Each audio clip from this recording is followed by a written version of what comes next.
Bonjour chers enseignants, le but de cette capsule est de vous apprendre comment créer un nouveau cours sur votre Google Classroom. Alors la première étape est bien sûr de vous connecter à votre Google Classroom, puis ensuite vous allez aller en haut à droite sur le gros plus, puis vous allez choisir l'option Créer un cours. En créant un cours, vous pouvez indiquer différents éléments qui décriront votre cours, par exemple le nom du cours qui est obligatoire, donc la classe 603 de M. Clément. Vous pouvez ajouter une section si vous le souhaitez. Alors, par exemple, première étape, un objet, cours de français, et une salle qui pourrait s'appliquer peut-être un peu plus au niveau secondaire. Ensuite, vous cliquez sur Créer et votre première classe ou votre cours va se créer dans votre Google Classroom.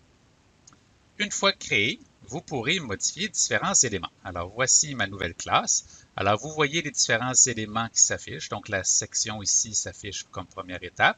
Puis, vous avez aussi, avec la petite flèche, les autres indications qui peuvent s'afficher. Donc, c'est vraiment libre à vous de la personnaliser plus ou moins. Alors, vous voyez en haut le code du cours. Alors, très, très important, c'est ce code que vous partagerez à vos élèves pour qu'ils puissent se connecter à votre cours. Et si la connexion s'effectue en classe, vous pouvez agrandir ici le code. Sinon, vous pourrez le copier et l'envoyer par courriel, par exemple. Alors, une première chose pour personnaliser, vous pourriez sélectionner un thème. Alors, il y en a un par défaut, mais en sélectionnant un thème, vous allez voir que Google Classroom offre plusieurs choix selon différentes matières aussi. Donc, vous faites un choix personnel propre à votre cours. Alors, par exemple, j'ai choisi ici comme si j'avais un cours de sciences, bien que j'ai choisi un cours de français. Alors, peut-être un cours de français ici. Je sélectionne mon thème qui va changer, qui change les couleurs aussi. Vous avez sur la première page le flux où vous pourrez écrire des messages à vos élèves et ils pourront vous répondre.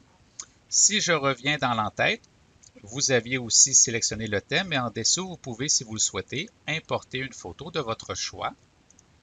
Et si je reviens à gauche, si vous pensez effectuer des discussions virtuelles avec caméra et micro, par exemple avec vos élèves, vous pouvez cliquer ici pour générer un lien Meet qui vous permettra par la suite de créer rapidement des discussions virtuelles avec vos élèves. En créant votre cours, je vous encourage aussi à aller dans la roue dentelée pour aller observer les différents paramètres. Alors, nous retrouvons les différents éléments qui décrivent le cours. Vous pouvez ajouter, si vous le souhaitez, une description du cours. Alors, bienvenue dans votre classe virtuelle 603. Dans les options générales, donc vous revoyez le code du cours que vous pouvez copier, par exemple, pour l'envoyer dans un courriel, ou le réinitialiser s'il y a un besoin quelconque, ou le désactiver si, par exemple, votre classe, vous ne souhaitez pas qu'elle soit active pour l'instant. Pour le flux, c'est ici que vous pouvez gérer qu'est-ce que les élèves peuvent écrire ou non sur le flux.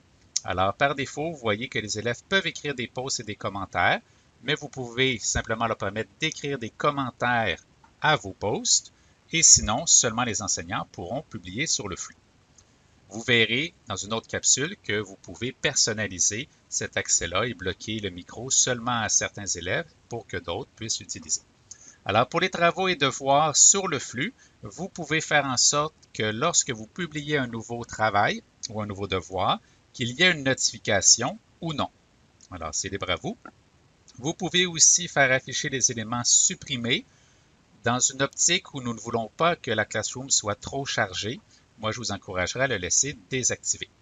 Et vous pouvez aussi, si c'est une option que vous souhaitez, connecter vos élèves avec un tuteur qui pourra recevoir des rapports, par exemple hebdomadaires, des travaux effectués par son enfant.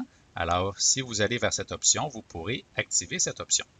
Alors, ici, un autre endroit concernant Meet. Alors, vous pouvez, si vous n'avez pas fait sur la première page, générer un lien Meet qui vous permettra d'avoir des discussions virtuelles avec vos élèves. Et à ce moment-là, le lien deviendra visible avec la coche qui s'activera, que vous pouvez désactiver si vous savez que pendant une certaine période, vous ne pensez pas utiliser le Meet.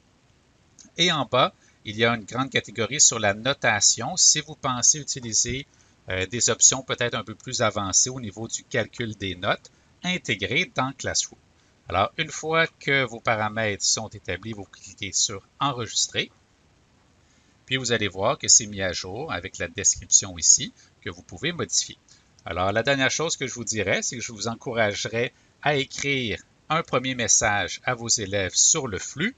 Alors, bienvenue dans votre nouvelle classe virtuelle. Et ensuite, à la publier pour vos élèves.